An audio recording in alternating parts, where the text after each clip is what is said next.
We are joined today. I'm really honored to have Dr. James Lindsay.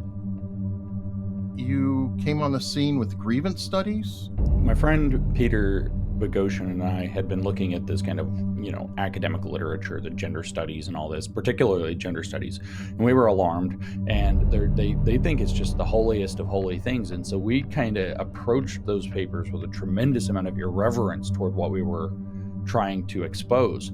We had another one that we never wrote, where the goal was to see how many times we could put the F word in a single paper that would be published as academic literature. But the judge will say, no, that evidence is not admissible because it's all false. Why? Because they got trained by an activist group who trained them to say if the expert witness says A, B, C, D, or E as far as studies go, those are debunked. They're not admissible as evidence. Intolerant, bullying, Machiavellian approach to so-called right-wing power, not politics. I called them the woke right because they act like the woke, their worldview is woke, and I classify the entire original alt-right as being woke right. I think that the manosphere stuff... So Andrew Tate, Fresh and Fit. I'm just going to throw a couple out there, partly because I know them or I've appeared on them, like Tim Pool. Do you think Tim Pool is woke right? No, I think Tim Pool's stupid.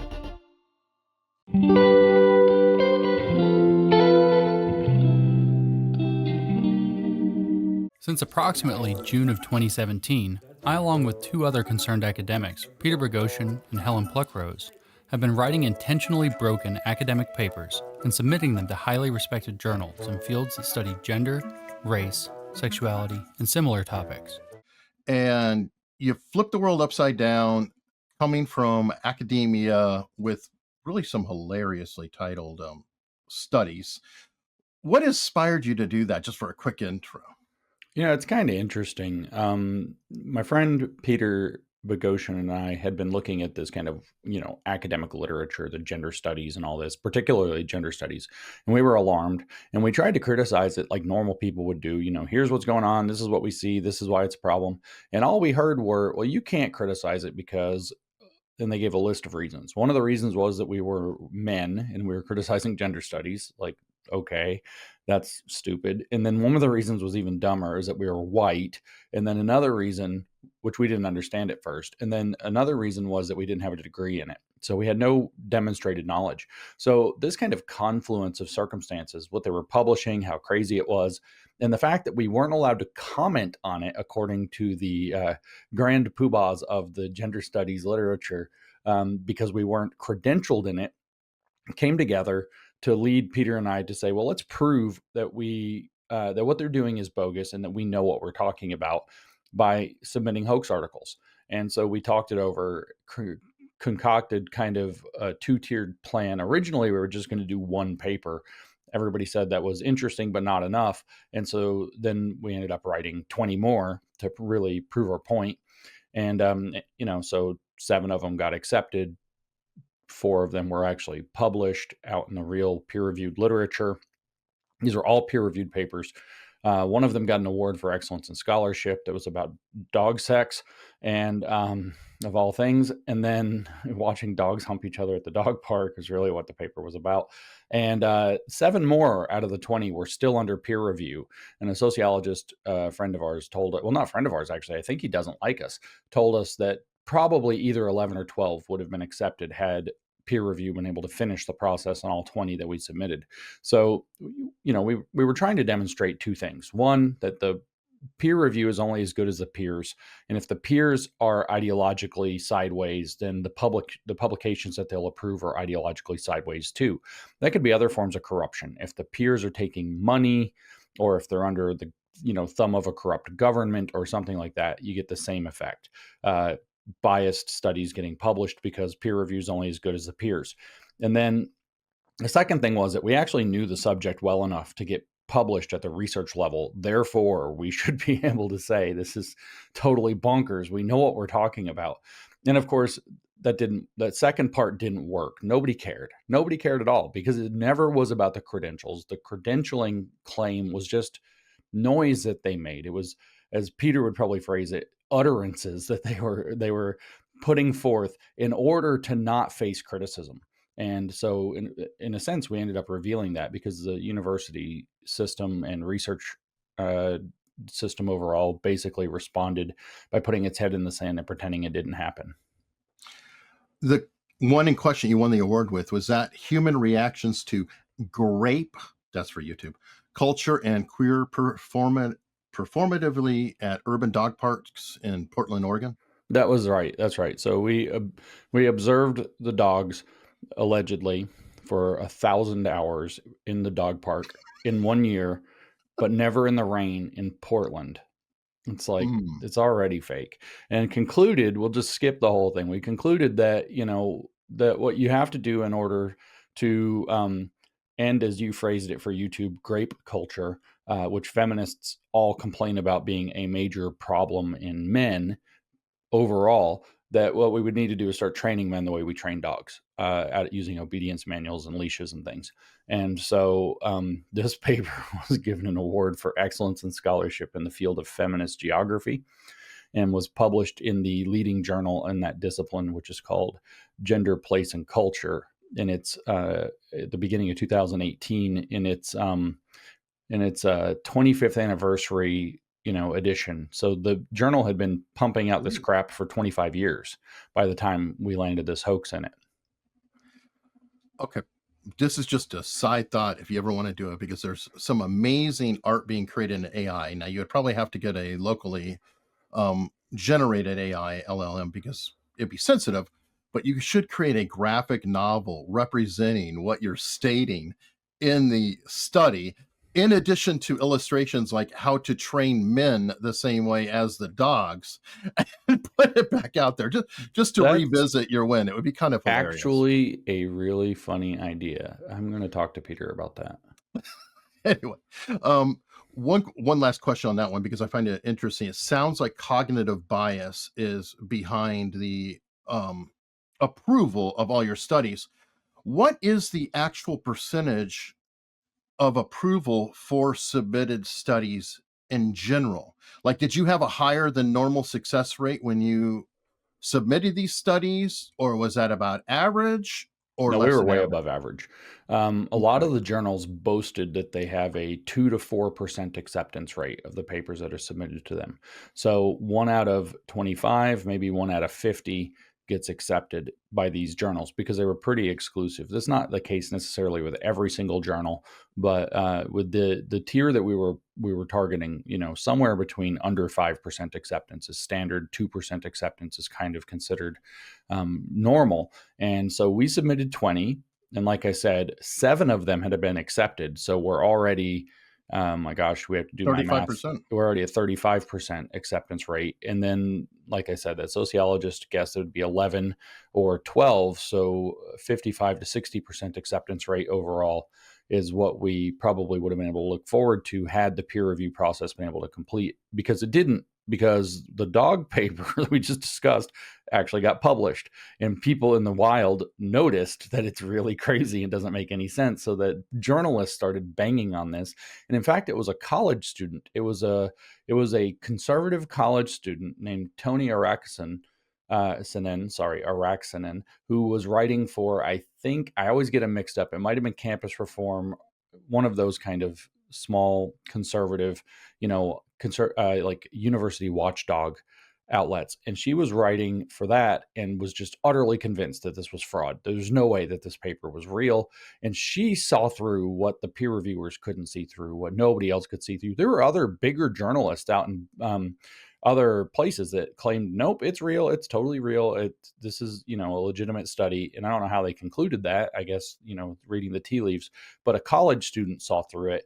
And eventually she ended up calling a friend at the Wall Street Journal and told her, another journalist, and said, this Jillian Melchior, said, this is a real story waiting to happen. So Jillian decided to do some digging, had slightly higher, journalistic chops than somebody from Campus Reform or whatever. And so this initiated a cascade of events that led it to go public months before peer review was completed on the 7 remaining papers.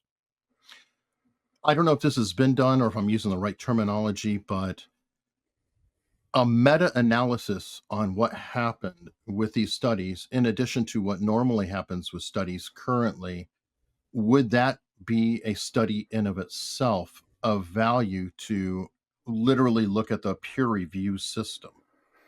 That would be an interesting question. I'm not quite sure how that would be organized. I know that there has been a study done. It was a psychology study because it turns out I ended up being one of the advisory teams for this gentleman's PhD. But a guy did a study for his PhD in psychology, in social psychology, to try to determine what factors would lead somebody to believe the kinds of things we put in our papers. And he derived a variety of conclusions about, kind of what we would see as generally left-wing authoritarianism and, radical egalitarianism or something. I don't remember the details, but it was a profound thing. But as for a study of this kind, I'm not sure how it would be organized, but might be useful and valuable. But B, who's going to do it? That's the other question. Who's going to do it? Well, I know 3 people who managed to get a 35% approval rate. Yeah, well, meta-analysis and statistical tools are not exactly in any of our wheelhouse. So people say, James, you're a mathematician. You know statistics. No. Statistics was in a different building. We look down on those people, but they do something extremely hard that we don't know how to do. Yeah. I just asked because I think that's something of value, because you really tested the system directly. And I don't think it's only what you did. I think that was low-hanging fruit with some of the anything with studies behind it, I'm suspect for. Sorry to say, but if it has the word studies as part of the title, I'm kind of like, might be bullshit. It is. Almost always is. Well, I mean, it's because it's a parallel discipline, right? It's the study of something rather than just doing the thing. So it's very, with gender studies, it's not as obvious, but if you were to have, you have chemistry as a science, and you could have chemistry studies, and that sounds like it's silly and made up, but there's actually the field that actually motivated us to tip us over the edge toward doing this, or one of the fields, is called the Studies of Science and Technology, or Studies of Technology and Science, something like that. STS is the abbreviation, but I think it's coming from a different spelling. So Studies of Technology and Science. So it's literally like a detached parallel discipline that doesn't do science, it just comments on science. And so you could have that. I mean, there is an entire kind of parallel discipline they call queer chemistry that does not do chemistry whatsoever. It just talks about how chemistry hasn't adopted enough what they call queer theory. Gotta love that. Well, there's a lot of academics who have to work, James. Well, my opinion is that there are lots of other jobs that they could work at.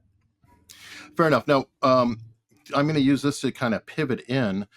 Your degree is in mathematics, or your PhD is in mathematics, but this is obviously has nothing to do with mathematics. And what inspired you to shift from, I guess STEM, or, hard science, over to being, I call you a commentator? Would that be fair? Sure. So the answer is actually that I didn't just go to become a mathematician. So there's a little bit more backstory to that. There was a shift before that. I actually started out, my bachelor's degree is in physics. So I actually started out all through my teenage years pursuing interest in one science after another, trying to figure out which science I wanted to major in when I went to college. I settled on physics, partly because I was most interested in it and partly because I thought it was the hardest. And so I went off and majored in physics, and decided by the time I took classical electricity and magnetism that I did not like physics anymore. But I saw it through. I finished the degree. I got my bachelor's, but I did not want to continue and get a PhD in physics and become a physicist as I originally intended. So I thought, what's the next closest thing? And I really enjoyed the mathematics classes that I took. So I thought, well, why don't I try math? It's offered here. I had a reason for wanting to stay at the same university, to do my master's degree. So I said, well, it's offered here, so why don't I just check out their math department? So the math department adopted me, and I did my master's in math, and I really liked it. I actually really enjoyed it. So I went on to pursue my PhD in math. So the point of that story is that I came to math because of a love for science. Even though I went into pure math rather than applied math. I came to math specifically because of a love of science. Turns out I liked the math more than I liked the applications thereof. So what? So anyway, these studies, what I just mentioned, the studies of science, of technology and science, STS, were ultimately kind of the tipping point for us. I mean, I was involved in kind of the early 2010s culture war stuff just as a matter of having an academic hobby online. A lot of people know I got involved with the new atheism movement, but that also got me involved with doing a ton of these Is that a philosophies. pride point? No, not anymore. At the time, I was awfully happy about it. The Four Horsemen. Yeah. Sam Harris has probably destroyed that more than any other person on the I planet, had in my drinks with opinion. Sam Harris once, actually. One time I met Sam Harris. I've never met any of the other three. So, I mean, Hitchens died. Now Sure. Dennett's died. And Richard Dawkins is very, very old. I'd still like to meet Richard, actually. I think I think Richard's running away from it as fast as he can. he is. He's a fantastically, interesting character and seems to be a generally good human being. So it'd be interesting to meet him. But at any rate, I digress. I was involved in these philosophy discussion forums in connection to also the new atheism stuff. I never really got anywhere with that. I cut my teeth on writing, got a lot of practice writing, but this was like my hobby aside from my actual job. And I got overrun with these rabid, what we called at the time, third wave radical feminists. It was very unpleasant, and we started digging, or I started digging. I said, "Where in the world do all these ideas come from? They didn't just come out of the ground. Where do they come from?" And Peter and I had a hypothesis that they came from the academic literature that these people imbibed in college, and lo and behold, they told us the same thing when I actually asked them, "Where did you get this idea?" They sent me academic papers in a lot of cases, or they sent me popular press articles that had cited academic papers. So I said, "Okay, it's coming from this." And then eventually, there was a Twitter account at the time. I don't know if it still exists. That was called Real Peer Review. So what it did was published these obnoxious papers that had actually passed peer review in order to mock them. And so I followed that one pretty avidly. I was shocked by what I read. And one thing led to another. And this big one came out in 2016, immediately before the Grievance Studies affair, where they were going to make feminist the science of glaciology, which is so niche in a sense that when I say glaciology, nobody knows what I'm talking about. It is the study of glaciers, which are ice. Okay, so they wrote this paper about feminist glacier studies, which is going to be that we have to include feminist theory, feminist art, I'm not joking, and indigenous mythology into the science of glaciology if we're going to combat climate change. And this is on a $500,000 National Science Foundation grant at the University of Oregon, and I was dismayed. I was like, okay, it's not just a bunch of stupid culture warriors. It's not just a bunch of college students. They're going for the hard sciences now. And that was kind of like sacred to me. So I was like, no more. We're going to do something about this. And that paper, it turns out, is the turning point where Peter and I decided to do the Grievance Studies affair. We were like, if they'll publish that, we can write anything we want. So we do the Grievance Studies affair. And in the middle of that, one of the papers we wrote was about education. It was still under peer review at the time that we got busted. So it did not get published or accepted. It was a revise and resubmit or something like that. And this paper was for the very storied feminist philosophy journal called Hypatia.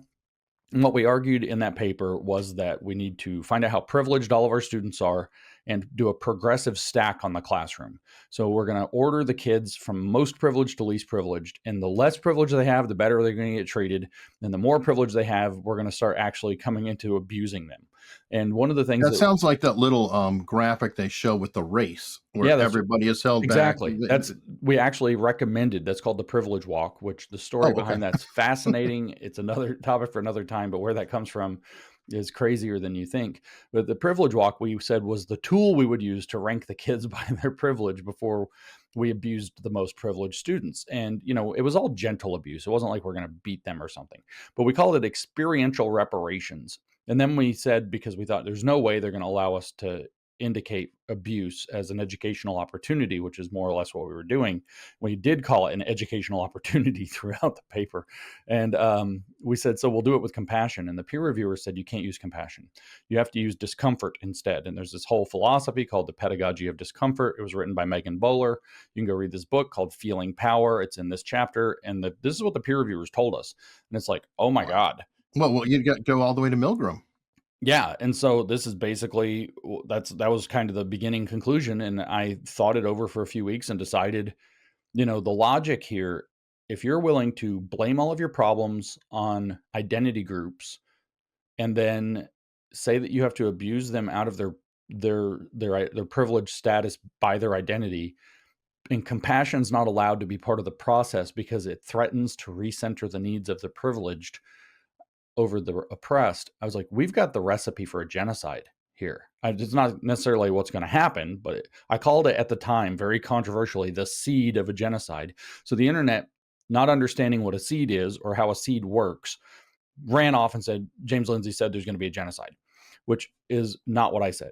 Well, it's kind of like decimation. Decimation is used to represent complete destruction, but it's 1 out of 10. Yeah, that's right. Decimation is actually a fairly minor In comparison, by comparison. Yeah, it is not an obliteration. It's the opposite of an obliteration. So anyways, they ran off and said, I said there's going to be a genocide. I didn't, but that's, again, tangential to our point. Because it's represented, in my opinion, the seed of a genocide, I asked my wife if I could quit my job and dedicate all my time and effort to studying and exposing woke. And she agreed to give me a chance to see if I could make a profession out of it, in which I eventually was able to do. It took almost 2 years, by the way, entrepreneurs out there. Took almost 2 years to get financial legs under this project. I didn't go get magical donors out in the wilderness that started showering money on me. Hold on, Israel is not supporting you? No, it turns out not.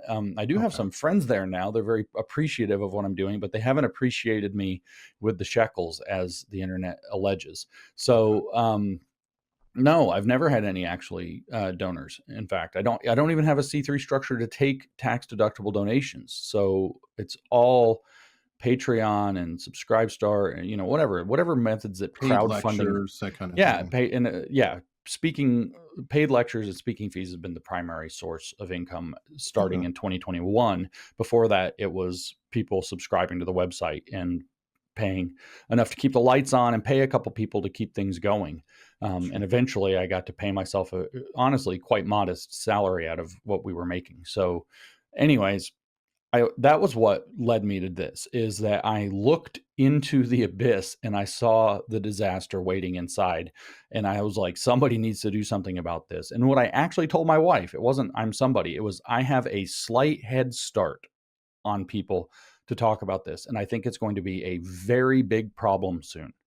And so in a sense, I was making a bet about a cultural market that was going to emerge, and I put my chips pretty much all on it. And it was a good bet. I was right. The culture war exploded a couple of years later. I mean, absolutely went bonkers. Yeah. When you describe the studies, both the prior ones that you were influenced by, the ones you did, it pops in my head. 4chan meets science. Yeah, well, there's a little bit of that. There was a lot of irreverence for this, kind of academic nonsense. They're very these scholars are very serious about what they do, even though what they do is very flimsy and silly. And in fact, it's not just that, it's also damaging. When you get under the hood, it's actually damaging. And they think it's just the holiest of holy things. And so we kind of approached those papers with a tremendous amount of irreverence toward what we were trying to expose. So we made it really grotesque. I mean, some of our papers literally were just, how many gross sexual themes can we pack into an academic paper that's going to get published in peer-reviewed literature? We had another one that we never wrote, where the goal was to see how many times we could put the F word in a single paper that would be published as academic literature. How many times can we say that word, which I won't say for YouTube and sensitive ears. But the objective was, I'm not joking, in a 5,000 word paper or so, to use the F word at least 300 times. That was my benchmark goal, was to make sure that word appears at least 300 times in one form or another. and then to get that published in the peer-reviewed literature, because it's just being irreverent at that point, right? It proves a lot of points by getting papers in, but when you can do something like pack it full of obscenity and they think this is scholarship, you've really kind of showed how, just to use the word of the year, how degenerate that branch of scholarship has become. I think there's more to it, and this might be screamingly obvious, and I could be pointing out, but what you tapped into is the absolute kryptonite or vulnerability, in my opinion, of collectivism of every side, and that is humor. Collectivists are where humor goes to die. So, because they have no humor, they have no sense of irony, they have none of that ability, it's easy to make a mockery of them. And the stronger you go for it, the more you can troll them. That's kind of the principle of trolling, in my opinion. Maybe I'm wrong. I'm not nowhere near as well studied, but I feel like you're sort of battling a fundamentalism in this case in academia. That would be the woke left, because I feel like they dominate, um, completely have infiltrated or taken over academia, but I'm not there. So disabuse me if I'm wrong. No, they have taken over academia. And generally speaking, you're right about humor. And a little bit of a refinement is that they do have humor, but it's all in jokes. It's all, what you would call an inside joke with your friends or whatever, Sure. and which never translates outside of the group, right? But it's all baked into their ideology. So it's only funny if you accept the tenets of their crazy ideology, which only people inside do. And then outside, it's not funny because it doesn't touch truth. Not all humor, some stuff's just shocking and it makes you laugh, but most humor is funny because it touches truth in a particular way. And Mhm. what they're saying doesn't touch truth. They believe it does within their weird ideological echo chamber. So they laugh, but outside it doesn't resonate. And the other side of that is that they take what they're doing very seriously. It is like a sacred mission, not from God, but in a sense beyond God. It Thus, I is like, chose fundamentalism. yeah, it is the most strict kind of fundamentalism that you can have to an ideological perspective. And so they're very sensitive to seeing the tenets of that mocked, because what they're terrified of more than anything else is that somebody either inside or outside of the worldview that they've adopted will recognize that it's fraudulent. They're terrified somebody inside will see that it's fake and leave.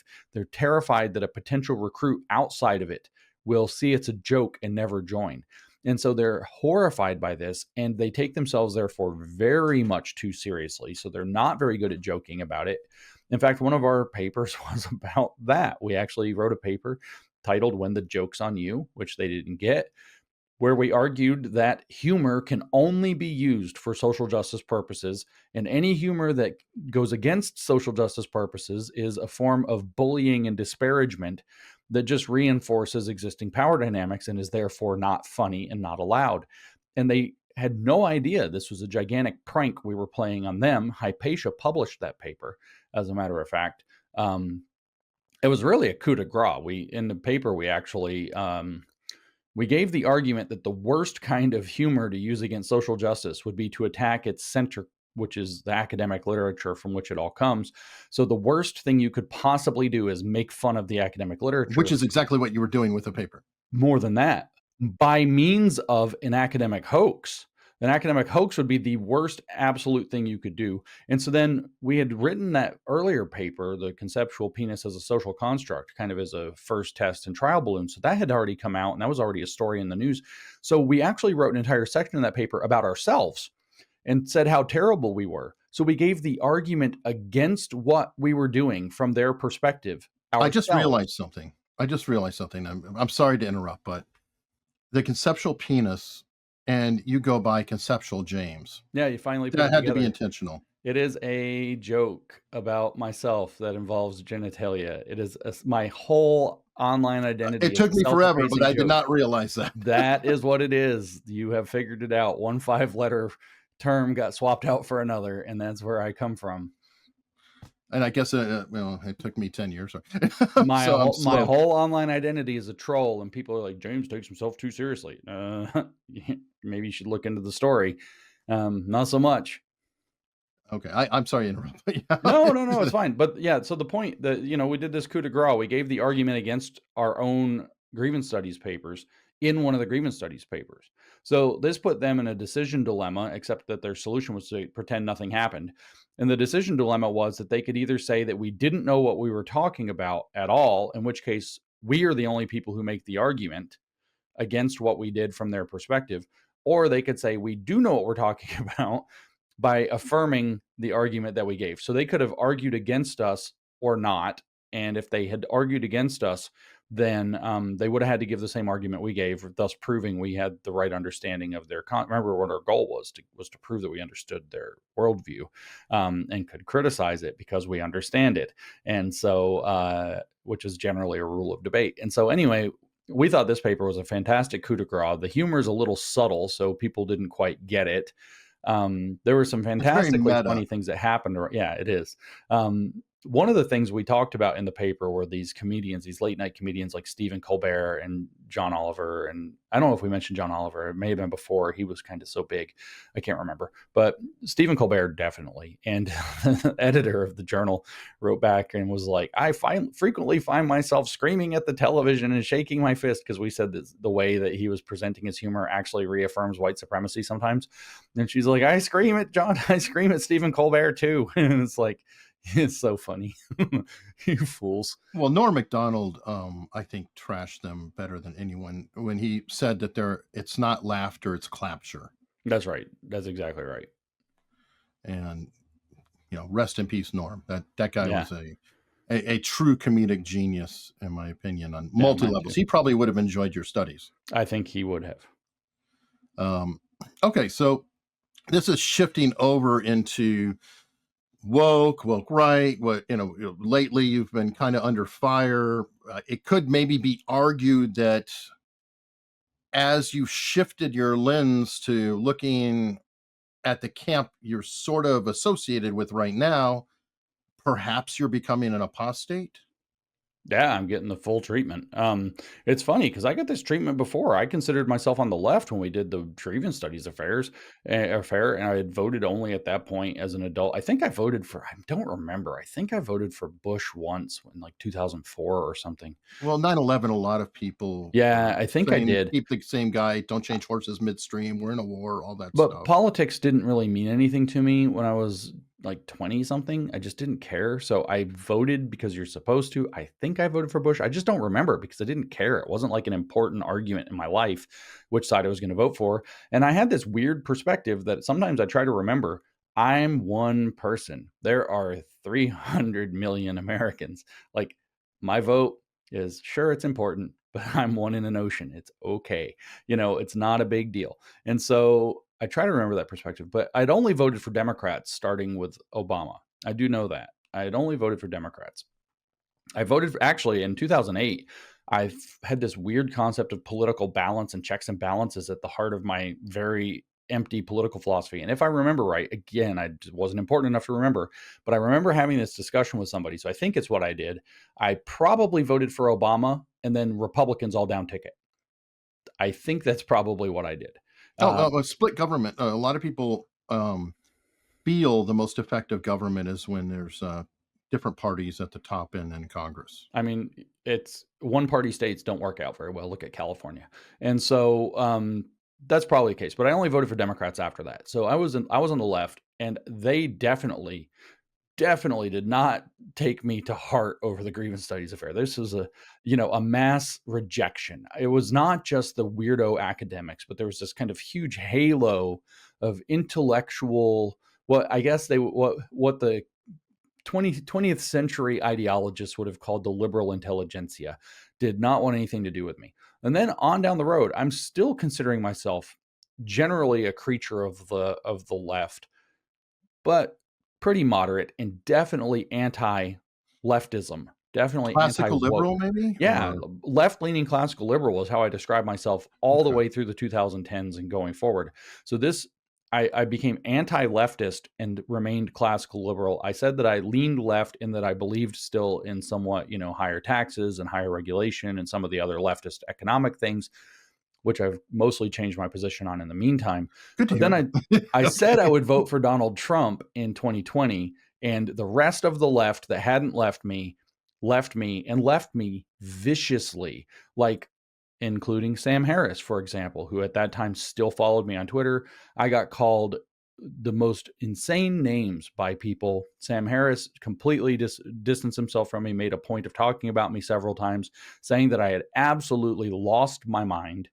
People insinuated that I was crazy. People insinuated that I was, how's a polite way to put it, mentally deficient, with the hard R word all over Twitter, like professionals.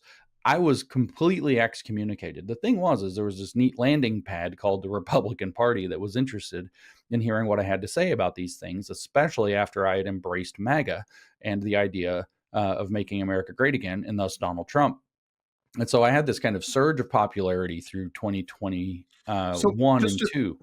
to get where you are a little bit, do you find yourself a little bit of a populist? Because MAGA is considered by most to be a bit of a populist organization or philosophy versus a centralized government. It's hard to, these words are so loaded that I'm much more careful. I am a federalist in the sense that I think that the federal government should be small and its power should be distributed to Which is, by subsidiaries. the way, the most ironic name ever. I know. It's kind of backwards as far as we understand the word federal government. But the idea is that the federal government, like I agree with the people at the beginning of the country who called themselves the Federalist Party, in the sense that they wanted a small central government and most of the power delegated to subsidiaries, meaning the states, and then to the people, the 9th and 10th Amendments. I don't know, because the word is so loaded with different contexts, that populist is right. I am definitely an American anti-elitist.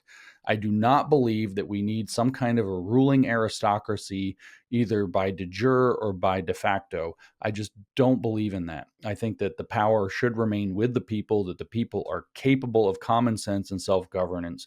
I'm not like a committed libertarian either, because they've screwed that all up too. And I don't agree with the vast majority of the things that they put out as their libertarian platforms. But I am not a big believer in big central government. I do believe in a kind of more natural or organic subsidiary hierarchy, which is to say that I have to say that because you can't even use subsidiarity as a word anymore, which means pushing out to subsidiaries more and more of the political power and means of production. You can't say that anymore because the stupid World Economic Forum has this concept called refactored subsidiarity, where they create these artificial small units, which were how the commissar structure worked in Soviet Union. And so we're going to refactor subsidiarity to these artificial small units that all do the same thing in lockstep. And it's like, I can't use that word because it's But that's captured the too. masterpiece of Marxism, isn't it? Is to take words that are out there and reapply them, like the Democratic Republic of North Korea, I believe it's called, Yeah, right? that's right. That's right. They have very specialized in-house meanings. And most of my early kind of launch to fame and popularity through 2020 or 2019 through 2022 was basically just writing a gigantic dictionary of what these people mean. I was just, and which wasn't that hard because the Marxists published one themselves. So I could very frequently just go to the Marxist.org encyclopedia of terms or glossary of terms, read what they mean by a word like truth, and figure out how their brain works on various concepts. I read their dictionary about themselves so much and so deeply. And I mean, it's thousands of pages. You can't read all of it. Well, I was going to say, but when you said it's not that hard, I would argue it falls under the definition of simple, but not easy. Yeah. That's right. That's right. There's some code cracking going on there. You do have to be able to observe how something's being used in the wild and then kind of figure out what must be meant by it and then check it against sources where they've used it in writing to figure out what they mean by things. And that's pattern recognition of exactly the same kind that I've specialized in when I did math. I was an enumerative combinatoricist, which is a lot of syllables for a description. And that means that I would look at various mathematical patterns and try to give a concrete explanation of what's going on that generates those mathematical patterns in a particular way. And so, without getting into the details of it for the not math people out there to have been spared. So Thank you. it fit very nicely. It's the same skill in a very different domain. But I mostly translated what they were doing. But the question you asked was, am I a bit of a pariah? Well, I am now to the right, but I Mhm. did this twice with the left already. I got kicked out of the left twice already. And then Sure. the right adopted me. And so lo and behold, I mean, there's some backstory to this where I've been kind of aggravating people for a little while, but the big kind of punch comes in December of last year, beginning of December. It's not the very starting place. I kind of started a war with my own side, so to speak. Actually, what I did was I started to call out a splinter group operating within the MAGA right for bad behavior that just so happens to match woke behavior. But anyway, and I did an experiment to test. I went back to my roots, so to speak. In December, I wrote another hoax paper, which I sent to a magazine called The American Reformer. So what I did for this paper was that I took 6 pages of the Communist Manifesto and I swapped out bourgeoisie, which is the bad guys according to Marx, Mhm. and put in classical liberal in place of it. And I swapped out proletariat, which is Marx's good guys, the working class, and I put in the new Christian right. And I just took 6 pages out of the Communist Manifesto and kind of changed around enough of the wording so that the sentences made sense when you swap out the characters. Like if Marx rants about economics, I didn't rant about economics. I switched it to cultural issues and religion. It's a very light touch edit. So back in the Mm. Grievance Studies affair, one of our papers rewrote a chapter of Mein Kampf as intersectional feminism, and everybody was like, they literally published Hitler. But that edit was so substantial that you have to know what you're looking for to know that it's Mhm. Hitler. This edit was to the Communist Manifesto was so light that when they published it, I hadn't known that it had come out yet. I found out 11 days after they published it. So there was 11 days that it was in the wild. I didn't even know that they had accepted and published my article. Well, there we go down the list in the comments under the article. And within a couple of hours of them publishing it, somebody in their readership said, you guys know you published the Communist Manifesto, right? With sections Did you side by publish as side. your own name? No, I called myself Marcus Carlson. Okay, I was gonna say, I mean, by now, everybody would be like, James Lindsay, reject. Yeah, well, it's under my own name now. They kept it on the website, but I submitted it under the name Marcus Carlson, and everybody thinks I was taking a dig at Tucker Carlson with that, but no, it's the closest thing I could think of to the name Karl Marx. Just Oh, okay. backwards. So Marcus Carlson is a normal sounding name, but it's Karl Marx. That's what I was building the name off of. And so they accepted it, they published it, and I knew that the radical right that I had been tangling with, what I was already calling by that point the woke right, was going to be very upset about this. Can we back up a little bit because I Mhm. want to get, as much clarity as possible. It's going to be a weird analogy to you. You're a mathematician. I'm coming from the computer background, but I'm not always the brightest candle on the cake. And one example is when I was learning networking, I really struggled with the concept of subnetting. And subnetting is where you're using a mask to allow certain computers to talk through a network by using numbers. And you have to translate the numbers to ones and zeros. So it's got to be from human read numbers to binary numbers. And if it's all ones, that's something that's blocking the path.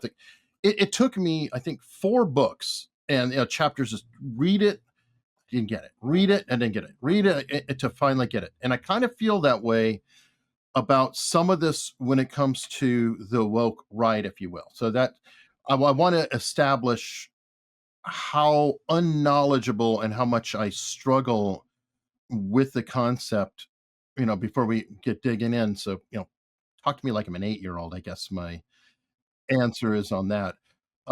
First off, have you considered that the controversy or what you're facing is you are now pushing an in power group who used to be out of power. And before you were pushing an in power group then. So when you got kicked out in 2020 and all that, the left was ascendant. The left is pretty much in power to the biggest degree we've seen in a long time. You're an apostate, get the hell out. Right now, the right is ascendant, in my opinion, quote unquote, the right, MAGA, whatever. And you're getting kicked out. Now, when you're talking about this particular group within the right, and I think it gets really tough because, there are different people, they're all on the right. Have you read Michael Malice's book, The New Right? No, I need to. I'm friends with Michael. In fact, I'll probably see Michael this week. But I I, have I, I not read would his love if book. you would talk to him about that because I kind of am wondering if what was used to be referred to as the alt-right, he chose new right because alt-right is another clumsy word, kind of like, I'm sorry, woke right is sort of clumsy in my, opinion. It's fine with me. But I've argued for the from the, when I didn't. So just to clarify, the term woke right was kind of floating around in casual spaces, at least in 2021. It was first written about and published by a Christian pastor named Kevin DeYoung in an article for the Gospel Coalition that was a book review in 2022. And I didn't start using the term at all until late last summer. So end of, last half of 2024.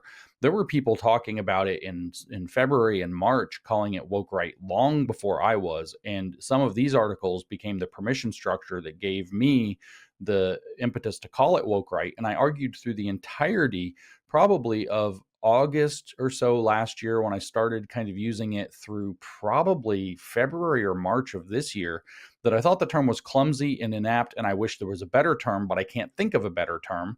And I put out on X, at least, probably 2 or 3 dozen suggestions for better terms. And it just turns out that nothing has been better. There are some that are more accurately descriptive, but they have tons of syllables and hyphens and stuff in them, and prefixes like neo, and you just lose people when you use it. Woke has one syllable, right? It's a very simple word. It's also an inflammatory word. which makes it stick harder. Alt, on the other hand, for example, was short for alternative right, Mhm. but it never described how the right was alternative. New right is fine because it's new, but it doesn't explain how it's new, right? You have to then read a book to explain how it's new. Woke right at least has the virtue, for all of its various clumsy features, of telling you exactly what's wrong with it, is that it's woke in the sense that we already have become familiar with woke.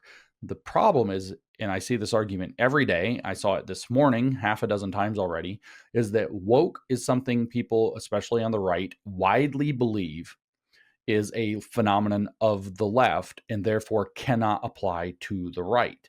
And so there's that aspect. They see wokeism as a left-wing phenomenon rather as something more general. As a mathematician, I'm going to generalize, right? I'm going to say this kind of group is actually within this broader classification of groups, and they all behave generally the same way. This is just what mathematicians do. So I took it up a level of generality. This is what I did, by the way, also with woke on the left, in my most influential and impactful speech I ever gave, which I gave at the EU Parliament in March of 2023. So I spoke in the EU Parliament and I explained that woke is actually Marxism. And the way that I did it was by saying that. I was waiting for that because that literally is leading to what I wanted to ask you. Thank you, because I was going to say, could you consider woke on the left Marxist and woke on the right fascist? Yes, that's exactly my whole argument. So if we did it in Jordan Peterson language, it would be that he called the woke on the left, again, a mouthful, but more accurate, postmodern neo-Marxism.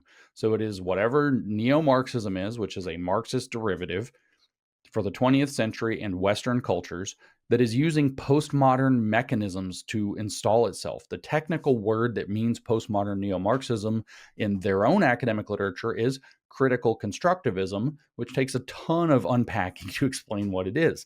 Now, the reaction classically in the 20th century to the imposition of Marxism in European countries was fascism. Fascism was the reactionary counter movement that, if you read Mussolini, who was originally a Marxist, if you read Hitler, who might have originally been either a Marxist or wished he was a Marxist, they wouldn't let him join. There's something complicated in 1918 and 19 where he was hanging around with the Bavarian Marxists or socialists, and something went sideways and he got mad at them.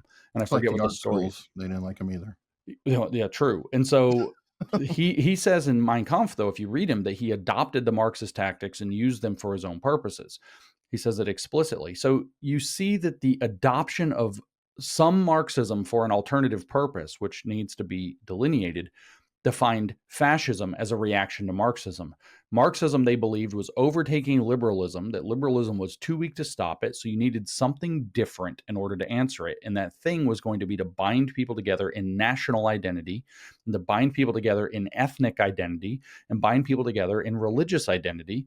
And that's what happened in differently, but in all three of Italy, Germany, and Spain under Mussolini, Hitler, and Franco. So my point is, fascism is a similarly structured reaction, collectivist reaction to Marxism.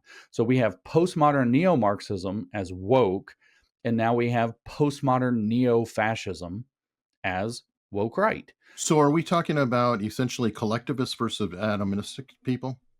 To a degree, yes. There's the collectivist element is an extremely important part, but woke actually means something a lot more specific, which is that you believe that there is an intrinsic oppressor versus oppressed dynamic that defines the operation of society in total. There's a lot of people out there right now trying to say, James says oppressor versus oppressed, so he thinks the whites in South Africa are woke. This is not at all what I say. This is not at all what I say. It is a totalizing ideology of society that the entire structure of society is built off of a pervasive system of oppressor versus oppressed, and that the system of oppression itself is a dynamic that everyone necessarily participates in, even if they don't know they're participating in it. That's what you become woke to, that you are a participant in this system on one side or the other, but you're supposed to wake up to the fact that the system itself is rotten and needs to be overthrown. And the way that you do that is through the class identity at the heart of the thing. For Karl Marx in the Communist Manifesto, which is on like So the first page. is this an issue with being really good at diagnosis but terrible at remedy? No, actually, I gave a presentation on this back in maybe December. Mhm, And what I said was, this is a little complicated. It's navigation, right? So let's say that you're in an airplane, mhm. or it could be a boat. It doesn't matter, but we need something with navigation and kind of a wide open, the air or the sea, a wide open field. So you have two roads don't really work because you just follow the road, right? You Mhm, can choose sure. which roads you're on, but you just go where the road is. So what you have is two numbers in a sense, or two sets of 2 coordinates. directions, maybe? You could just say No, directions. you have your location and you have your heading.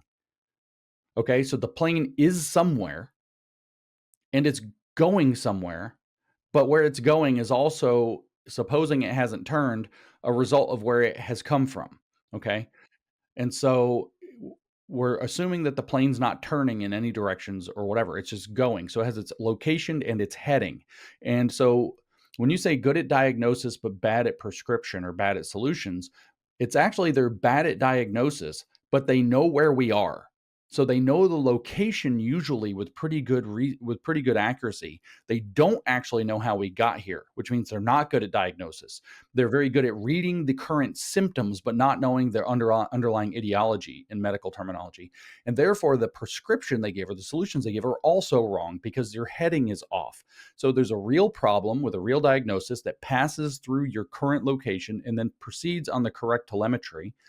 And then there's a incorrect heading or incorrect telemetry that passes through the same location. So they diagnose where we are well, but not how we got here and not where we should go. So they're wrong. I see this as common to both Marxism and to fascism. And in particular, I'm very good at explaining how it works incorrectly with Marxism. I'm newer to studying fascism, so I'm not as thoroughly deep in my explanations. But the answer in the case of the fascists is what I started to say, is they believe that the liberals are fundamentally too weak and too decadent and too self-interested to possibly mount an effective resistance against a collectivist, coordinated, totalitarian ideology bent on conquest like Marxism, and therefore we must take a different solution. But the diagnosis that they give is that freedom was ultimately the problem. Liberty, individual liberties, is ultimately the problem and therefore not the solution. Instead, you're being attacked with collectivist strength, so you have to answer it with collectivist strength.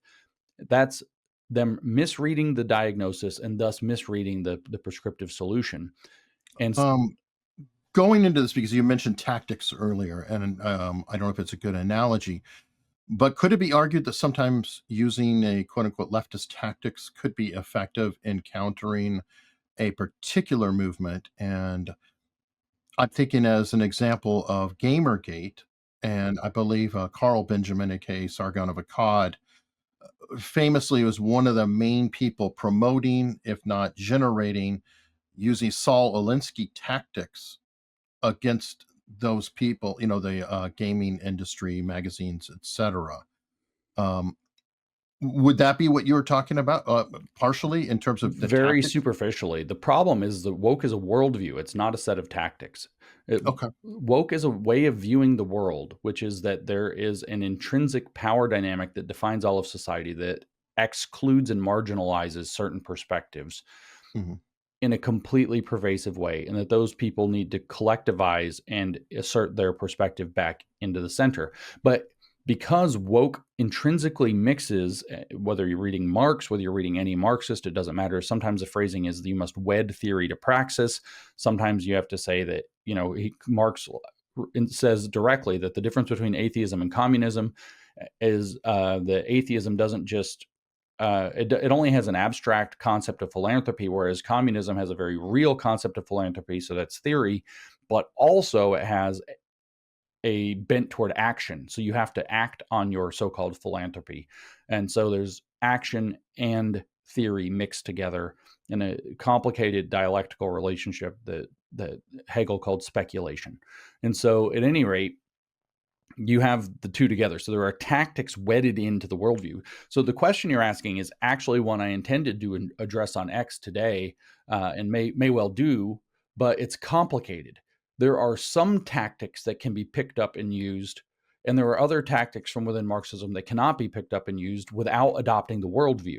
So what I'm concerned with is not particularly, so like one of the Alinsky tactics that I hear named from the right a lot that we should be using is, isolate the target, freeze it, personalize it, and basically do a struggle session on an individual.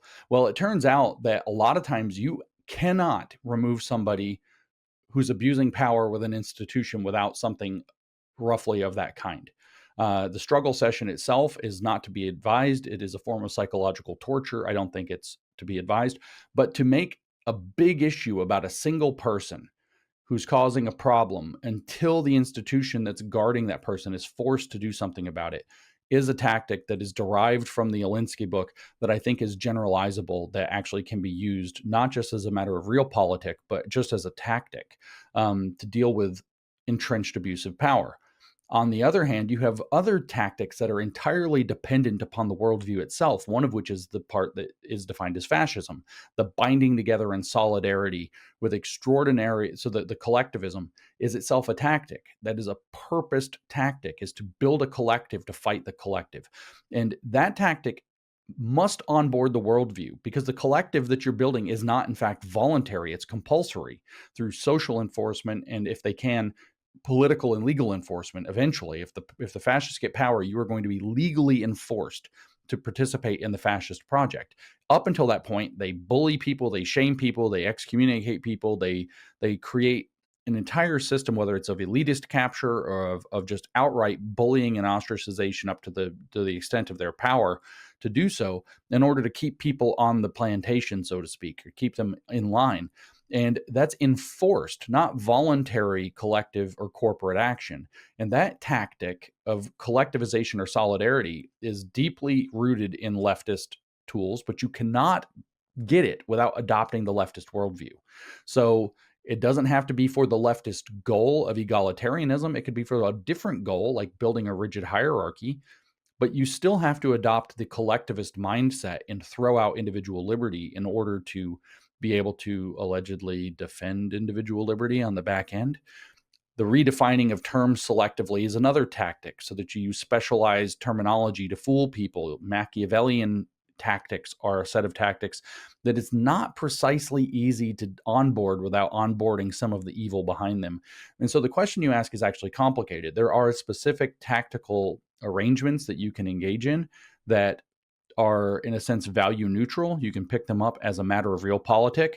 And then there are others that implicitly depend on a particular worldview, which is probably going to be collectivist. It's going to be, in the Gramscian sense, counter-hegemonic. You're believing that there is a hegemonic force that we must infiltrate and then poison from within. Well, I don't think poisoning from within is one of those kind of, healthy models for people that pursue the good, the true, and the beautiful to be able to adopt and still pursue the good, the true, and the beautiful. Poisoning something from within doesn't really line up.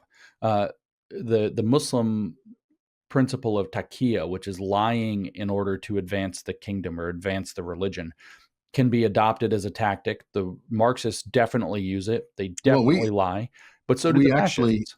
what you just talked about right there, very interestingly, as a tactic used with law enforcement in the United States, but is not allowed in Europe, for example. The Supreme Court has upheld the ability for the police, and I would argue in this case the state, to lie to somebody in order to obtain, a confession or whatever they're getting. But in England, I don't know if you knew this, but you cannot do that. The police legally cannot lie, and I believe other countries in Europe. I don't know if that's a perfect analogy, but I think it is a very interesting parallel. Yeah. So the bigger point is there are some tactics that are value neutral and can be picked up and used, and they may be necessary or valuable as a matter of realpolitik. There are other tactics that are worldview dependent, and you cannot pick them up. You cannot merely pick them up and use them. They are not value neutral. They require you to adopt the split oppressor versus oppressed, or even frankly, not even oppressor versus oppressed, because it's the oppressor versus oppressed mentality of Marxism is not that there is actually oppression or not. It is that there is a conspiracy theory about oppression. It's a very different, more pervasive view. It's they're lying about what the word oppression means. What's happening in South Africa is real. What was happening to the American colonists under George III was real. What was happening to justify BLM was not real. This was a broad, pervasive, it's not to say there was no racism, but it was a broad, pervasive cultural conspiracy theory that somehow everything that happened contributed to racism.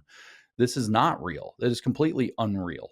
And so there are kind of two types of tactics. It's not that simple. And if you don't have the discernment between what's just a matter of realpolitik because institutions protect their own, or people extend more charity to bad actors than they often should, and you don't know when you're adopting a worldview that is literally the same construction with different details as the enemy you're fighting, or in other words, becoming that which you fight, then you should probably shy away from using tactics for radicals. I'm not a big fan of radicalism in the first place. I'm a big fan of the individual rights should be upheld, that we should be able to continue to apply our legal system and to basically bang on that hammer. I get it. Some of the judges are captured. So what we need is a better game with the judiciary. The left has a very sophisticated game with the judiciary. I talk to people on the right. They don't have one. The left is educating judges on purpose. They are getting, their politicians in place to place judges on purpose. Well, The right is doing where do the nothing. judges learn? Where do lawyers get trained? So they've already got academia. So technically, it's just, to me, Luckily, an outgrowth of that to a degree. there is that. Luckily, most judges are older than that. They did not get educated necessarily in a corrupted law school, maybe to a degree. It was a lot less in the 80s and 90s than it is today.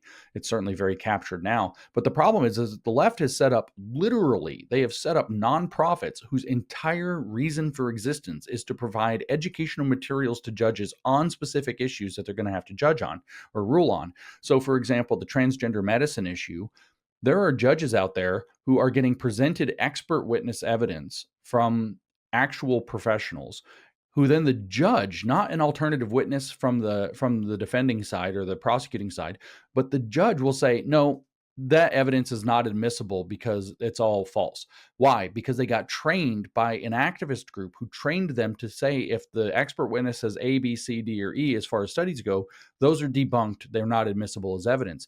And so you have judges being trained by the left.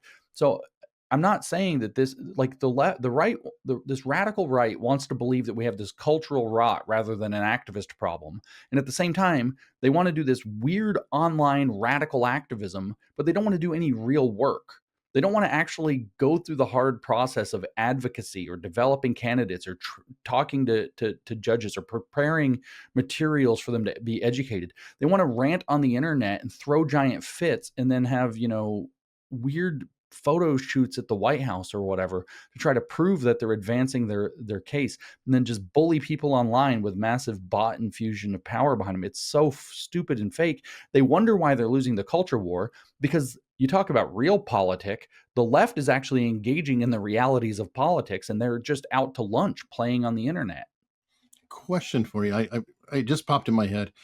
Have you considered writing this out in a book, especially tactically speaking, a book, say, called Rules for Reality, a play on Alinsky, or some variant of such?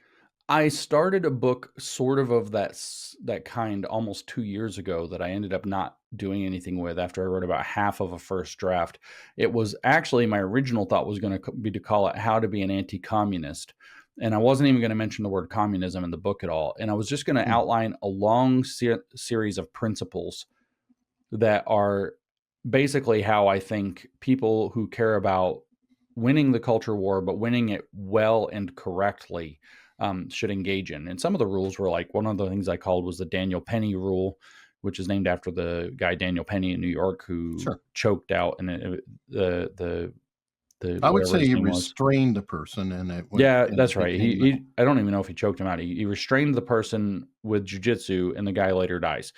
And so he gets put through the hell. process is the punishment. He got put through hell, and then of course he's this pariah character to the left. They hate him like unbelievably. So the Daniel Penny rule was, as I was wording it in the book, the wording of the Daniel Penny rule is always do the right thing, especially when there are consequences. But it's not do something that might generate consequences, right? That's different. It's do the right thing, especially when there are consequences, which is basically just a derivative of the biblical principle from James chapter 4, verse 17, where the wording of that is, for he who knows the right thing to do and does not do it, it is sin. So you have to do the right thing because you can't be afraid that you're going to get called names, that you're going to get, canceled, that you're going to get put through some haranguing process. You have to have the courage to do the right thing, even and especially when you know there are consequences for it. And so standing in faith in your righteousness becomes the principle so this is the opposite though of rules for radicals. It's like rules for not just reality, but it's like rules for, I don't want to call it righteousness, but it's like how to be a good and decent citizen in a bad situation. It's something anti-radical.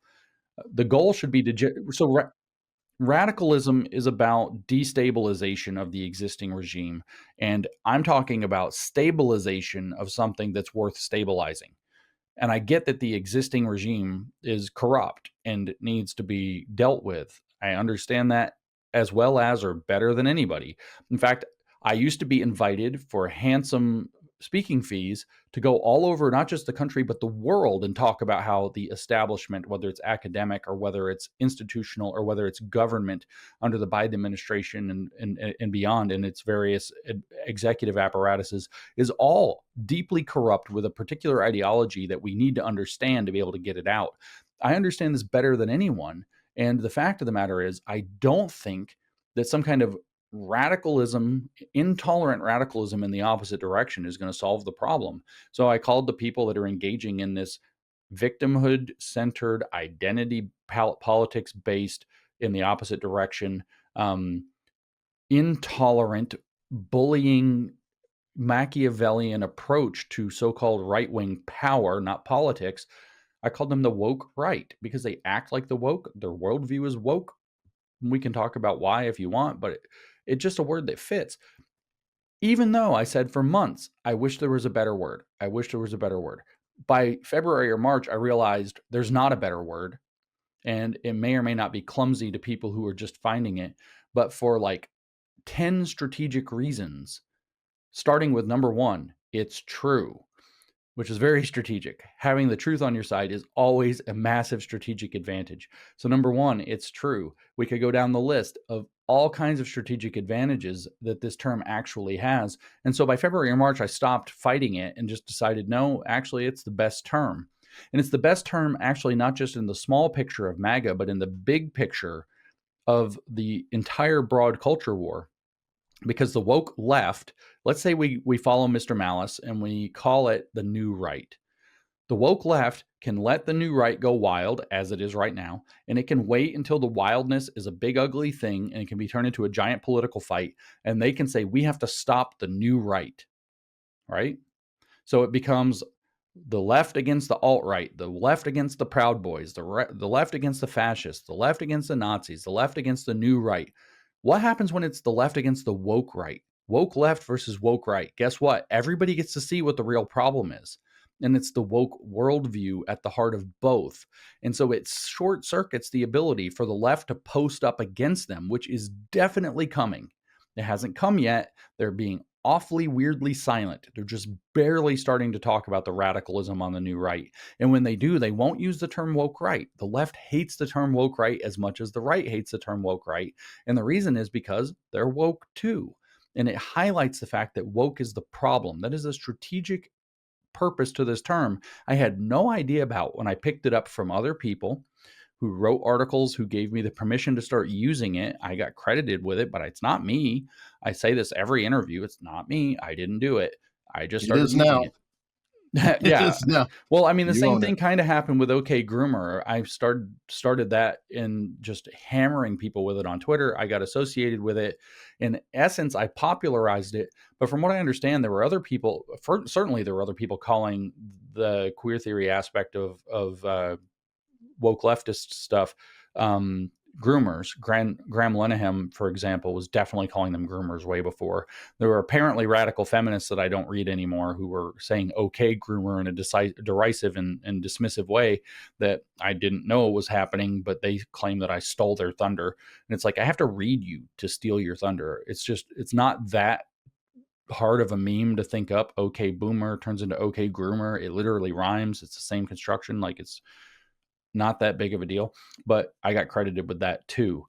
I get credited with some things I do and with some things I don't do. And in woke right, there were other people writing about this. I just picked up the term because it seemed like I needed a name for these people that wasn't some stupid name like alt-right that's been discredited by the left already because they were calling everybody's grandmother alt-right for disagreeing with them.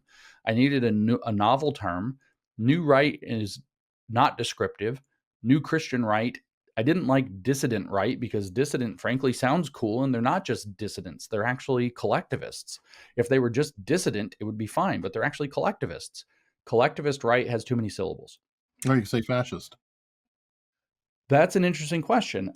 Part of it was, at the time, I wasn't 100% sure that's what it was. I thought there were more diverse factions. I don't think that they actually all subscribe at least to true fascism.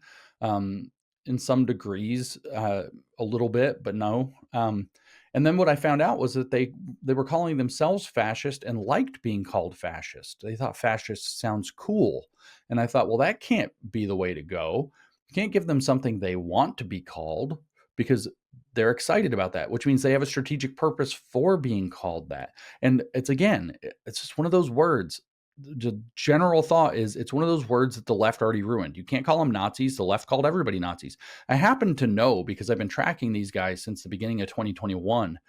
It's not new. I've been following these guys for a long time. I happen to know that part of the strategy that they had, and I mean this, was to hide behind the words that the left had ruined. They were hiding behind, we can be racist because everybody gets called racist now. So when somebody calls you racist, we should just lean into it. We can do that with fascist, we can do that with Nazi, and so on. And that was part of the strategy. I'm like, I can't feed their own strategy with the term that I use. So I settled on, after reading, I think probably back in August, I read like 3 or 4 articles people had written about the woke right, including Kevin DeYoung's from 22, including one from a character that's fairly well known on Twitter called Gummy Bear 737. He's a completely anonymous character.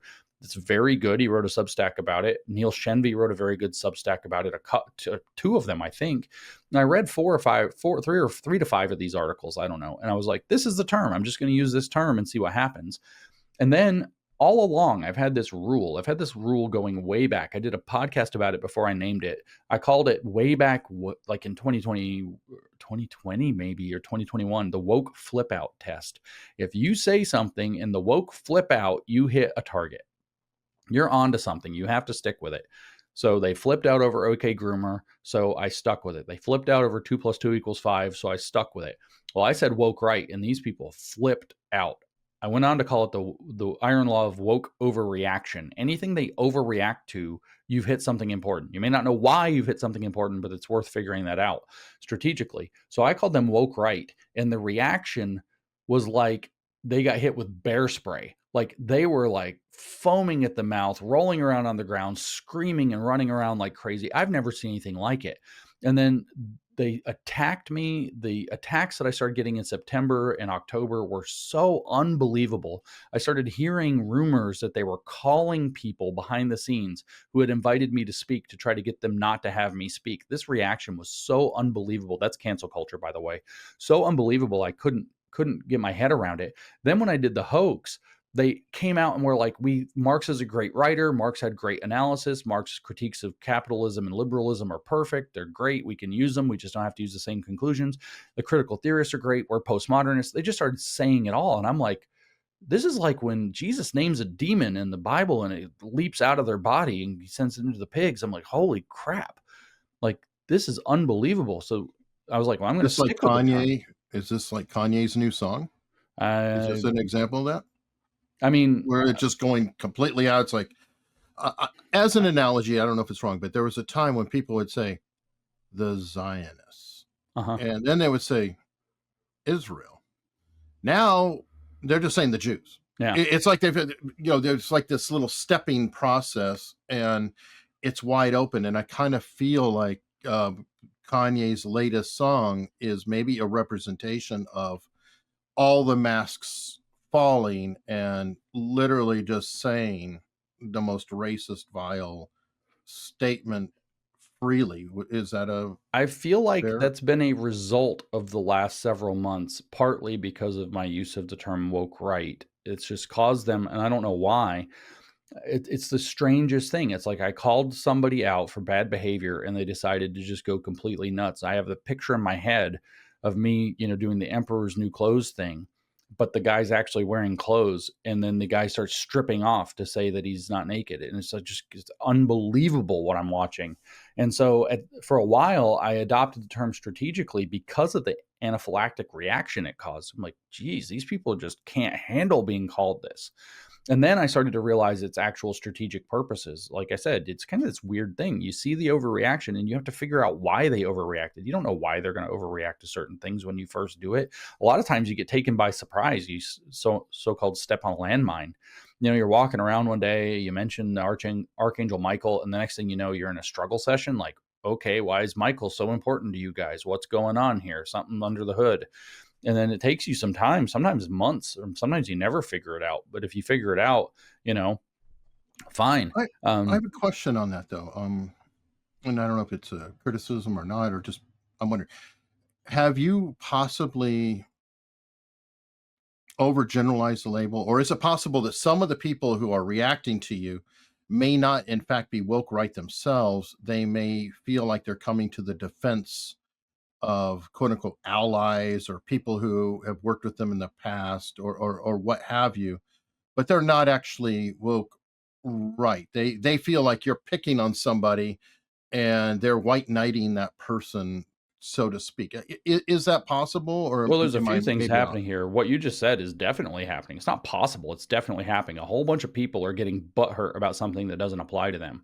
And they're like, that's really strange. But it's like I said, there's this weird tribal thing, right? So when we called the left woke, the conservatives don't like the left. So the right doesn't like the left. So it was really easy. So when I did OK Groomer, all the conservatives jumped on board, right? When I did the Grievance Studies Affair, all the conservatives jumped on board. Now I've called out people who I think are either subversive or have lost their minds. Some of them are definitely plants, in my opinion. And so I've called these people out and they don't know what to do with it, but it's definitely on side. So there's also these narratives coming out from the people I identify clearly as being on the woke right, with clear arguments for why, that James is applying this to all Christians, which is a lie. But then Christians are more likely to think I'm talking about them when I'm not. Or this applies to everybody to the right of James. No, that's not what I mean. I mean something extremely specific. I've written actually over 100,000 words on how specific I am and what I mean by this now. That's a very long book. But it's not in book form. It's between tweets and articles. It's extremely clear. So that's definitely happening. People are assuming I mean them when I don't. And so there's this, I've been requested. Do you as have a matter of short fact. list of names? Yes, but I mean, I can rattle off quite a few. The problem is most people don't recognize most of the names, because just like in 2017, when I knew who Robin DiAngelo was because we wrote our hoax papers around her, most people hadn't heard of Robin DiAngelo yet. She became very famous later. in 2018 when she wrote her best-selling book called White Fragility. But the paper White Fragility came out in 2011, and we read it for the Grievance Studies affair and incorporated it in that education paper I told you about earlier. And the editors said that, or the peer reviewer said, that's the right analysis. So I knew who Robin DiAngelo was way before she became famous, but nobody else did. So these are This before is your famous names, except okay. Tucker So this Carlson and is Candace Owens. They're famous. okay. So you would throw those out there Oh, potentially. Oh, absolutely. No okay, question. but I'm just going to throw a couple out there. Partly because I know them or I've appeared on them, like Tim Pool. Do you think Tim Pool is woke right? No, I think Tim Pool's stupid. Tim Pool is Okay. woke right adjacent, and he's not savvy enough to know what he's dealing with, and he's gone very, very, very peculiarly tribal. He's not actually woke right. He's just this weird, aloof, contrarian character who actually hasn't taken the time to read anything about what he's talking about. And Tim's beef with woke right started because he's extremely personally close to Sargon of Akkad, Carl Benjamin, and I blocked Carl Benjamin. Tim and I were friends until the day I blocked Carl Benjamin because Carl was arguing with me about topics that ultimately are woke right and critical analyses of liberalism, and I didn't want to hear it anymore. I actually like Carl, and I didn't want to argue with him. So the only way I could not argue with him was to block him, so I didn't have to see his stuff anymore. So it was actually, that's why I blocked him. He also called me an emotionally attached, dishonest actor, which sort of pissed me off. So I blocked Carl, and then Tim lost his marbles because I blocked his friend, and has given me zero charitability, zero interest, zero concern to what I've actually said ever since, and just rants about me. So no, Tim's just a moron. He's totally ensconced in that circle, though. He has them on his show, he promotes them, he defends them, he talks about them. Some of his views align and some of them don't, but Tim's not woke. Tim has not adopted this particular worldview. He's just kind of a doomsday merchant. Civil war, civil war, civil war. It's like, no, Tim Pool's not woke, right? He's in their like universe, but no, he's not. Is Carl, since that started it? I mean, is Carl, Carl yeah, mentioned? Carl is. Carl has a critical analysis of liberalism. That was where he kind of got started, and he calls himself a postmodern traditionalist, which I've articulated his view back to him face to face. Is this what you believe about our postmodern condition? And he said yes. And I've articulated his criticisms of liberalism back to him, and I said, "Is this what you believe?" And he said yes. So I understand his view, but yes, Carl Benjamin is in fact espousing the woke right position. And I actually think he believes it. I think he's a very earnest man. I don't think he's a liar. I don't think he's a plant. I don't think he's malicious. I actually think that he's caught up in a kind of critical cult that's become very popular in Britain because of the conditions in Britain being so dire in many significant ways. And that cult has most of the other Lotus Eaters. Of course, Stelios is not among them. He's still staunchly classical liberal, has been pulled into it. But also, kind of at its heart, in my opinion, Carl denies this, but at its heart, in my opinion, is Nima Parvini, who goes by the term academic agent, who is a woke right peddler. Like read his stuff. It's thoroughly woke right. Watch his fairly rare videos because he doesn't like being seen on camera. Thoroughly woke right. And these guys are downstream from Julius Evola, who was a mystic. I don't know if Carl knows he's downstream from Julius Evola. I think he does, but I know that so-called academic agent knows that he's downstream from Julius Evola. Julius Evola was a fascist, and he was a outright mystic. He was such a mystic, he thought he had magical hermetic powers that made him invincible and impervious. So during World War II, he would go out for walks, even during bombing raids. He ends up catching shrapnel and gets paralyzed for the rest of his life from 1940, whichever year it was, in the late 1940s or early 1940s, until he dies in the early 1970s. He's paralyzed. I don't know if from the waist down, from the neck down, from the ribs down. I don't know where, but he catches shrapnel because it turns out he believed he could do magic and make himself invincible because he was such a crackpot Gnostic wokey. And his weirdo philosophy is actually in the channel through Academic Agent. If you read Academic Agent and you're familiar with Evola, it just jumps off the page. He doesn't mention Evola a ton, but yeah, they're woke right. The whole thing is woke right. That's what I'm talking about. How about Robert Barnes? No, again, this is another one of these guys. He's like really tribal. He hasn't really looked at what he's talking about.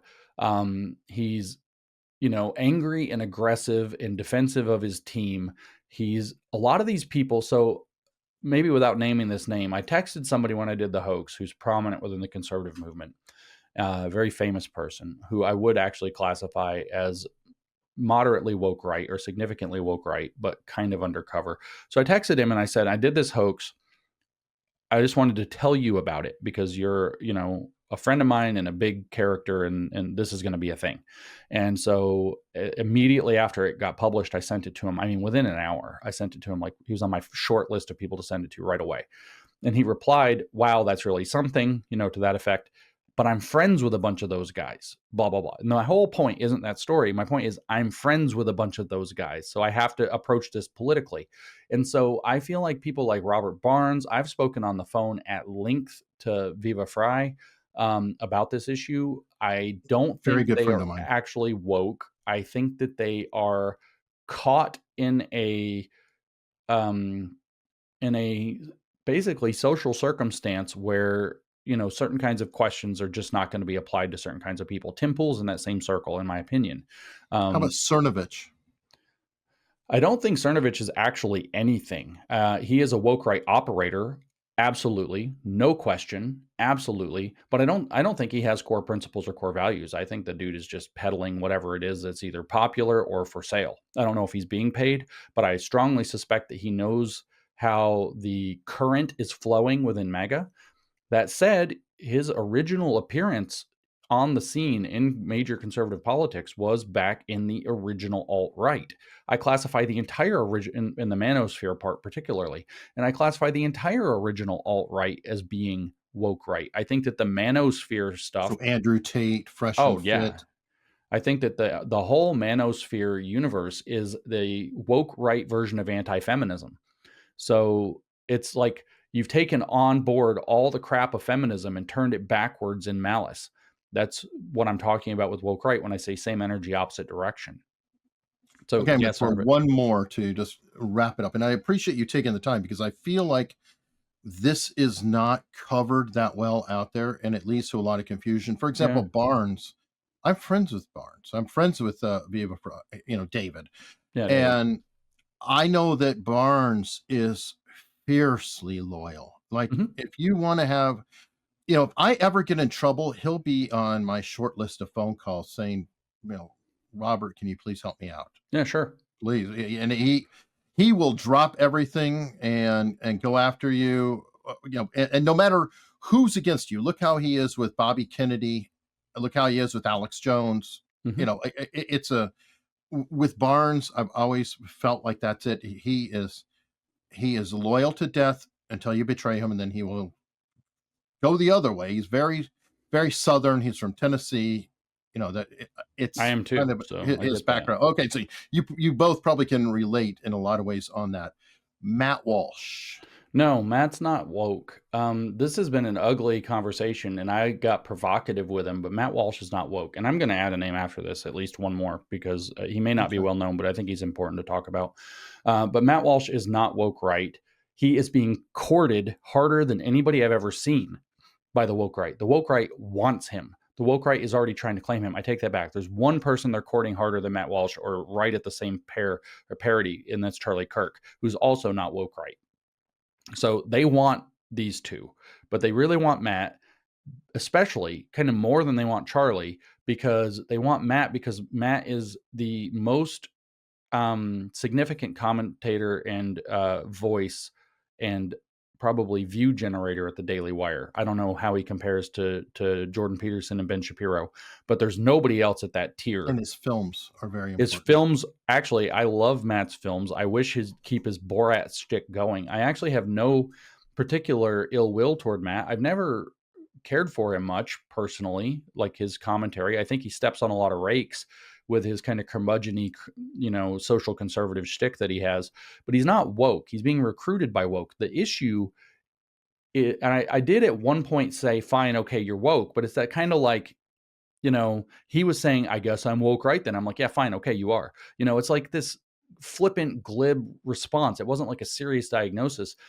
The issue was that he's visibly to millions of people, and I mean that, millions of people visibly see him being like swarmed by this like this cult mentality that's trying to pull him in, that's vile, that's claiming him, that's naming him as the object they're going to use to destroy the Daily Wire by breaking him from Ben Shapiro. And there's this very ugly and challenging dynamic there. And there were a lot of people watching this, and Matt, in his Matt ways, which one includes never ever apologizing for anything. I'm not saying that he needs to, but he never backtracks or apologizes as a matter of policy. If he said it, if he put it out, it didn't matter if he made an honest mistake. That was literally an honest mistake. You never backtrack or apologize. He's like, his attitude is people make mistakes, shouldn't be held accountable for it publicly. That's a struggle session or something like that. So fine, I get that. That gets you through a lot on the left.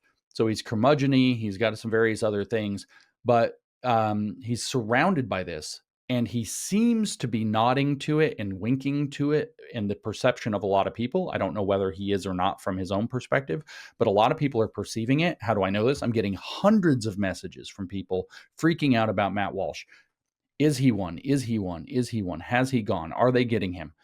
And Matt only seems to respond to the people who are concerned about this, who are sometimes personal friends of his, who are speaking to him. Matt, you're surrounded by people who are Nazis. I don't believe you're a Nazi. You should probably distance yourself from them. And then Matt's like, that's apologizing. I won't apologize. I won't distance myself. And then he goes after the person who said that to him. And this is scaring the crap out of people. How bad is it scaring the crap out of people? I've probably had over 200 messages from people who voted for Trump for the first time in 2024 who said they're never voting again because they've seen Matt Walsh. And they're freaking out that the Republican Party actually has gone racist. I'm not kidding. So that fringe halo of not MAGA people who held their nose and voted for Trump and got him over the line for us last year is leaving. They're either not voting or they're going back to the Democrats. And the reason is because not just Matt Walsh, this entire woke right phenomenon, but Matt Walsh is like their kind of bellwether for where the conservative movement is going for whatever reason. Matt and Charlie Kirk is another one of these bellwethers. So people are watching these people. If they start going more and more woke right, or winking to it, or nodding to it, or being permissive of it, or even just ignoring the problem, people are going to freak out and think that the right is being captured in its mainstream current by radicalism. But Matt himself is not. Matt is just Matt. Matt has maintained mostly the same curmudgeon-y opinions all along, although I've watched some videos that I saw, just, some people put them out, of Matt talking about issues regarding race 3 or 4 years ago versus Matt talking about issues of race now. And it's clear that he's not saying the same things. He was much more cautious and compassionate. He was much more vocal about the fact that racism is, if you harbor racial animus, that's sinful and it's bad. Whereas maybe he still believes that, but he's not saying it as clearly. And he's definitely, this Shiloh Hendricks thing with him scared the crap out of a lot of people. And his response to it scared the crap out of people way more. When people were like, Matt, this is not the way. Because Matt's policy is whatever Matt did is the way. And that's just what it was. And it's now a sunk cost or whatever. And this isn't helping in a situation where they're trying to surround him. So no, Matt Walsh is not woke right. And I will add the word yet, but I don't know if he'll ever really be there. But he's surrounded by it. He's occasionally winking to it. And he's certainly not putting any deliberate distance between himself and these radicals who are in many cases pretty extraordinarily vile. I don't know if that's a matter of Matt's personality and policy. I don't know if that's a matter of audience capture. I don't know if that's because he might agree with it more than he's letting on. I don't know what the circumstances there are. I don't know if there's money involved. I doubt it with Matt, but especially given his contract with the Daily Wire, but it's always a question on the table, as we're discovering with other influencers that are captured by places like Qatar and so on. The name I'm going to add to this list, though, is a lesser-known character. His name is R.N. McIntyre, or his pseudonym is R.N. McIntyre. Nobody knows his real name. He works for The Blaze. If you want to hear a polished version of woke right ideology, so it's slick, it's polished in most cases, and a ton of lies about any enemies of woke right that he names, go listen to Aaron. Aaron is pretty much the perfect encapsulation of woke right.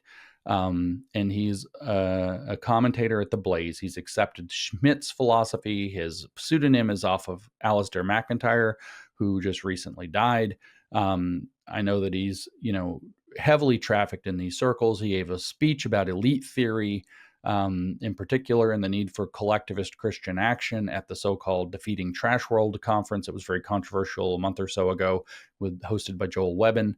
Of course, Joel Webbon is like this weird, like, he's almost like a pro wrestling heel for the woke right at this point. It's just like, he's the guy that comes out and says the most ridiculous woke right stuff possible in a Christian vote. His most recent video that's gone viral is him talking about how if we're going to have voting at all, he should get 20 votes because his voice is more important. And he just says stupid things. Does the Blaze itself, though, is it a woke house, or is he individually woke within a larger group? It's more complicated with the Blaze overall. I consider that institution captured, but not every voice there is captured. I have to add, of course, the caveat that Glenn Beck is not part of the Blaze anymore. He retired a couple of years ago. Almost immediately, there was he's not woke right. Glenn is certainly not. And to the conversations I've had with him, he's against it and terrified of it. But he left all control of the Blaze behind when he retired a couple of years ago. They hired they have a new editor-in-chief named Matt Peterson. They brought in a bunch of new blood, including Aaron. And when that happened, characters in the woke right circles, specifically, I'm thinking of C.J. Engel, who is a Christian nationalist character somewhere in Tennessee, wrote that the based Schmittians, as he phrased it, have taken over the Blaze. And so I don't know that they've taken over. I doubt that Allie Beth Stuckey, for example, is woke right. I doubt that Sarah Gonzalez is woke right. I don't know for certain where they're at. I haven't paid much attention to them recently. Alex Stein?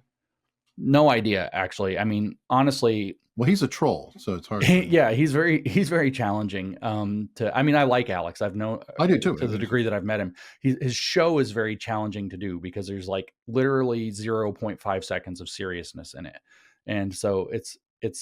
I've done it I've done it once, and I've been in person with him a half dozen other times, and he's fun but challenging. If he's that way in person, I've ridden with him coming from Tim Pool, and yeah, no, he's a really curious, sharp-minded guy, but a pretty good guy.